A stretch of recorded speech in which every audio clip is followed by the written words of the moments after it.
কারওয়ান বাজার থেকে দাড়ি টুপিওয়ালাদের যতই পাকিস্তানি, মৌলবাদী, সাম্প্রদায়িক, বঙ্গী বলে গালাগাল করা হোক না কেন, সত্যিকার অর্থে এই দাড়ি টুপিওয়ালারাই কেন যেন দেশাত্মবোধ লালন করে এবং দেশের সার্বভৌমত্ব রক্ষার আকাঙ্ক্ষা পোষণ করে। তবুও এরা মাইর খায়। এত মাইর খাওয়ার পরেও এরা কখনো বলে না যে সৌদি আরব আর্মি পাঠান, পাকিস্তান আর্মি পাঠান, আমাদের বাঁচান। দেশ পাকিস্তান থেকে স্বাধীনতা লাভের পর থেকে এই দেশের সার্বভৌমত্ব বারবার হুমকির মুখে পড়েছে এই অসাম্প্রদায়িক সুশীল উদারপন্থী মাঙ্গের নাতিদের জন্য।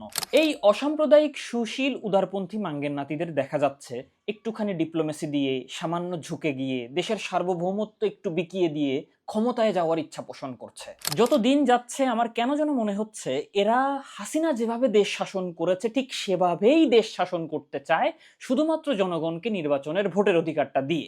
মানে জনগণ কাদের হাতে শোষিত হতে চায় এটা নির্ধারণ করার অধিকার তারা জনগণকে দিতে চায়।